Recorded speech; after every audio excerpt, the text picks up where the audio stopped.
Welcome to Meet the Press Now. I'm Kristen Welker in Washington. We begin with President Trump's high-stakes visit to China against the backdrop of the growing economic fallout of the war with Iran. After President Trump's stunning statement yesterday that he's not thinking about Americans' finances even a little bit, he said, when trying to negotiate an end to the war and ensure Iran can't develop a nuclear weapon. President Trump touching down in Beijing earlier today for the start of his two-day summit with Chinese President Xi Jinping. President Trump was greeted with pomp and pageantry, walking down the red carpet as hundreds of children chanted welcome in Chinese, waving American and Chinese flags. The president looking to score trade deals on trade, tariffs, and artificial intelligence, bringing with him more than a dozen business executives, including Apple's Tim Cook and Elon Musk. But looming over that visit is the president's comments yesterday about Americans' financial situation amid the war. In case you missed those comments, here's what the president said while departing for China. When you're negotiating with Iran, Mr. President, to what extent are Americans' financial situations motivating you to make a deal? Not even a little bit. The only thing that matters when I'm talking about Iran, they can't have a nuclear weapon. I don't think about Americans' financial situation. I don't think about anybody. I think about one thing. We cannot let Iran have a nuclear weapon. That's all. Today, Vice President Vance was pressed by our very own Monica Alba about those comments on the war and Americans' finances. Take a look. When approaching the war with Iran, do you agree with the president's position that Americans' financial situations should not be a consideration in that decision-making process? Well, I don't think the president said that. I think that's a misrepresentation of what the president said. But look, I agree with the president that Iran should not have a nuclear weapon. We're obviously engaged in a very aggressive and very engaged diplomatic process to try to ensure that that doesn't happen. And the president has a lot of options, as he said repeatedly. There are options diplomatically, there are options on the military side. But the fundamental goal here is the president wants to make the world safe, but particularly the American people safe from Iran having a nuclear weapon. Remember, for months, the White House has been trying to reassure Americans that prices, particularly the cost of gas, will come down once the war is over. So if we have a little high oil prices for a little while, but as soon as this ends, those prices are going to drop, I believe, lower than even before. As soon as that war is over, which will be soon, your prices are going to drop like a rock. You watch. The price of oil will drop like a rock as soon as a deal is done. The gas will go down. As soon as the war's over, it'll drop like a rock. As soon as this is over with Iran, as soon as it's over, you're going to see gasoline and oil drop like a rock. Going to be dropping down like a rock. As soon as this war is over, which will not be long, you're going to see oil prices drop. Meanwhile, a new inflation report from the Labor Department shows that wholesale prices were up a whopping 6% in April compared to last year, the fastest rise in more than 4 years. Joining me now, NBC News senior White House correspondent Gabe Gutierrez, who is in Beijing traveling with the president, NBC News business and data correspondent Brian Cheung. And in just a moment, we'll talk to NBC News senior national security correspondent Courtney Kube. And also with me is Andy Browne, China columnist at Semafor. Thanks to all of you for starting us off. Gabe, I do want to start with you in China. Of course, these high-stakes meetings set to begin in just a few hours. What are the expectations heading into these meetings?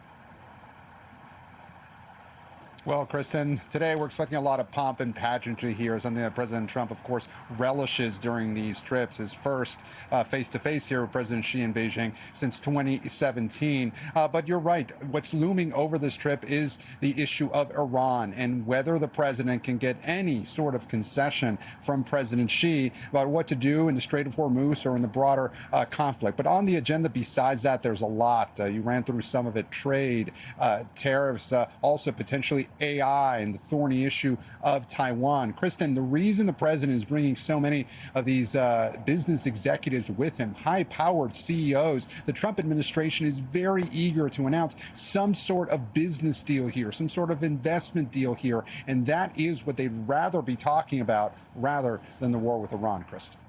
Well, that takes me to my next question, Gabe. I mean, to what extent could issues like what is happening here at the home front with gas prices, the war with Iran, the comments that President Trump made about not taking Americans' financial situations into consideration when he's dealing with the war with Iran. How much might that overshadow this trip? Well, certainly, Kristen, it's very interesting. We heard from senior administration officials just a few days ago saying that, yes, that President Trump was likely to push President Xi when it came to potential giving weapons to Iran. And yet the president yesterday, or was it 2 days ago now that here I'm in Beijing, but the president telling reporters that at first that he was going to have a very long talk with President Xi, but then a few minutes after that saying, that Iran probably wouldn't come up because he wants to focus on the issue of the economy and kind of downplaying any relevance that China has with regards to the conflict in Iran. But look, with the president making those comments to reporters about the financial situation, about him not considering Americans' financial situation when making this, it's something that it's been an interesting evolution over the past day or so from the White House. The White House, the top spokesman, doubling down on the president's comments, really trying to hit that point that the president is worried about Americans' national security, that he wants to prevent Iran from getting a nuclear weapon. And then earlier today, just a short time ago in that press conference, Vice President Vance, you played that soundbite in response to a question from our colleague Monica Alba.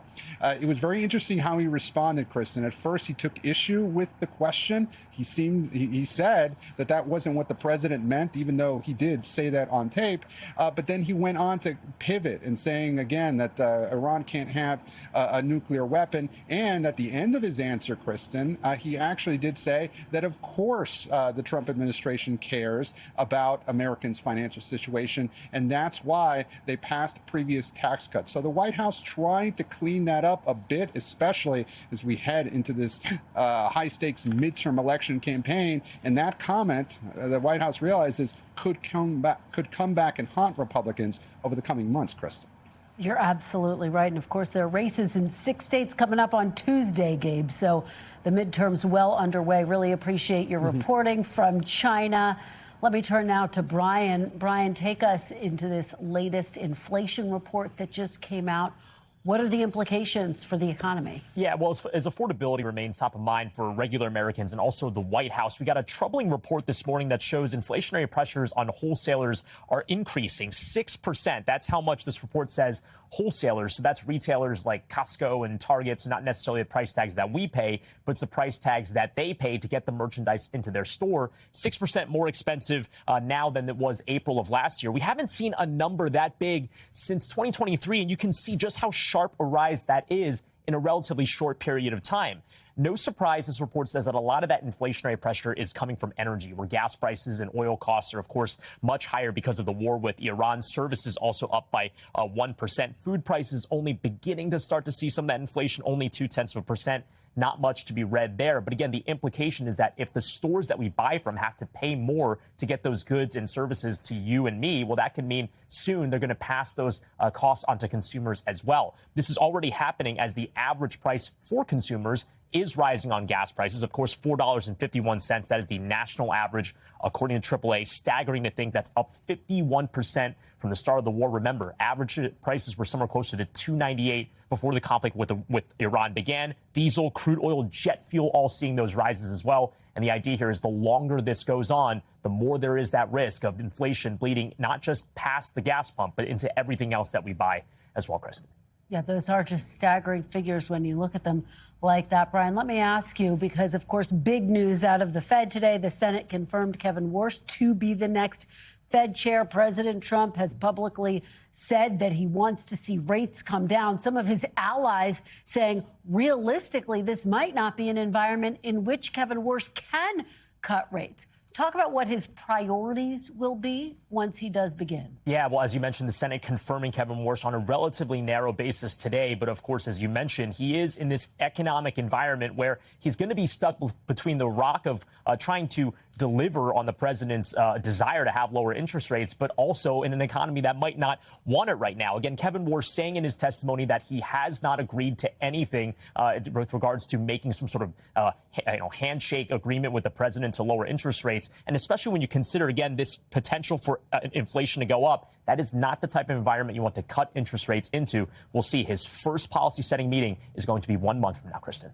Well, I know you'll be tracking that quite closely. Browne, Cheung, thank you so much. Really appreciate it. Let me turn now to the desk. Courtney Kube here. As always, thanks for being here, Court. So Secretary Hegseth traveling with President Trump on this trip. One of the big questions looming over this trip and this moment is, might we see President Trump decide to escalate, decide to re-engage in military operations with Iran, given that so far they have not been able to reach a ceasefire, a broader ceasefire peace agreement? What are your expectations? Could that happen while the president is in China? Anything is possible, but it would be very unusual for the president to do something like restart a major combat operation in any place while he's traveling overseas, especially someplace like China, right? So we don't expect that, but I gotta say, Kristen, it is always possible that Donald Trump could do something that is unconventional for the president. And especially at a time where, look at what his rhetoric has been in the past several days or even weeks.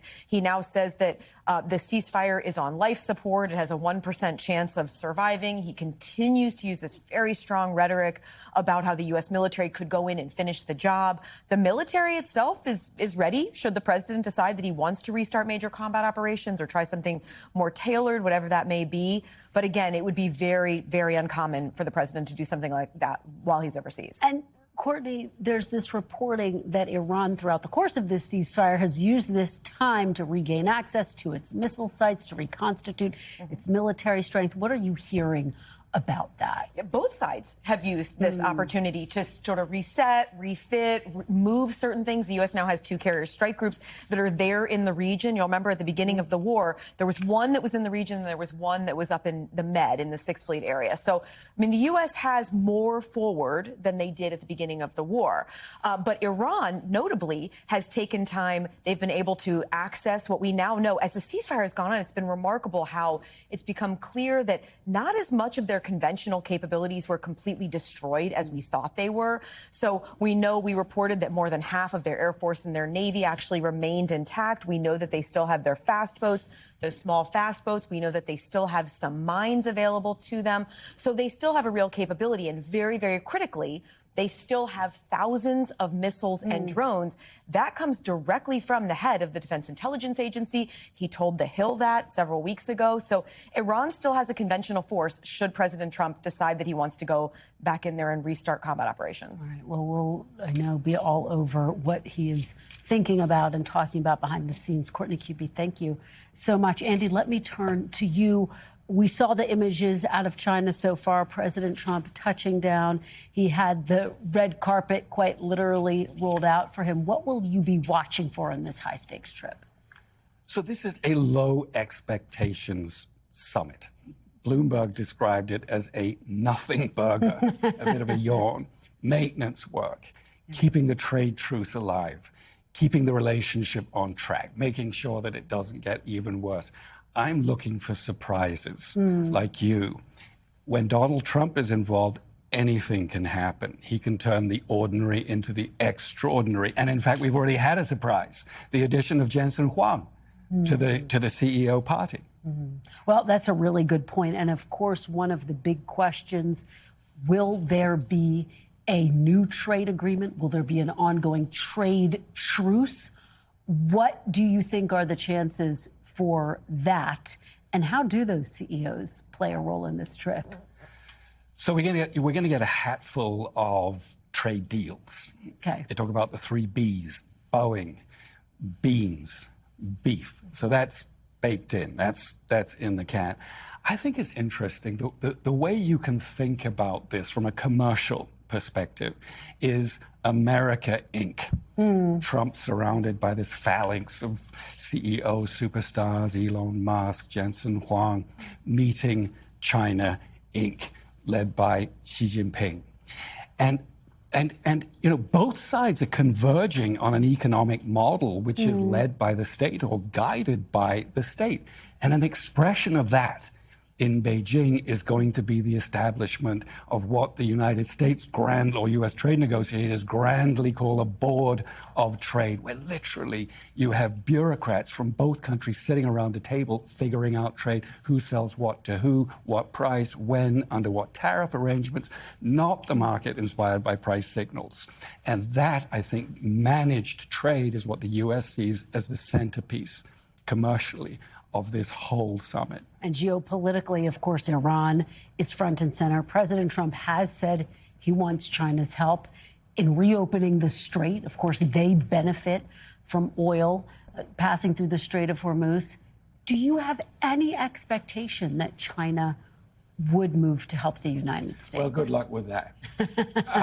Look, China never does anything at the behest of the United States. Still less will it be putting pressure on a close partner that the United States and Israel has just attacked.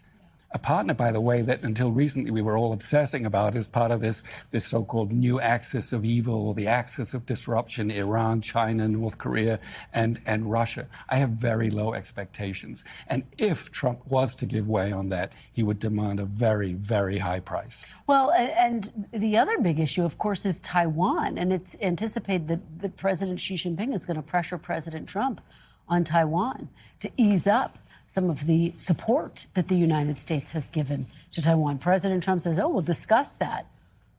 How significant is that piece of this trip? And what if there were to be any shift in the United States' posture toward Taiwan? Well, White House briefers have said that there's going to be no change in Taiwan policy, and I actually believe that. I don't think that Donald Trump wants to go down in history as the U.S. president that abandoned China to authoritarian, abandoned Taiwan, democratic Taiwan, to authoritarian China. But I don't think that is what the Chinese want out of it. What they want from him is just a slight adjustment in the wording. We oppose Taiwan independence. We support unification. That, you might say, is a word here, word there, no big deal. To Taiwan, that would be a seismic impact, have a seismic impact, because what it would say is that we're on the table. And that is exactly what Xi Jinping wants. He wants to get inside the heads of the Taiwanese, to make them despair, to make them lose hope. You don't have a say in your future. It's all going to be decided over your head. It's psychological warfare. So it would have an impact on Taiwan, and it would certainly have an impact on Japan and other countries that are looking to U.S. commitments in the Asia-Pacific region. In diplomacy, small words have a big meaning, as we know. So we'll be listening very closely to see if there's any shift in the language toward Taiwan. Courtney, thank you so much. Thank you so much for being here, and I really appreciate it. Great conversation, great information.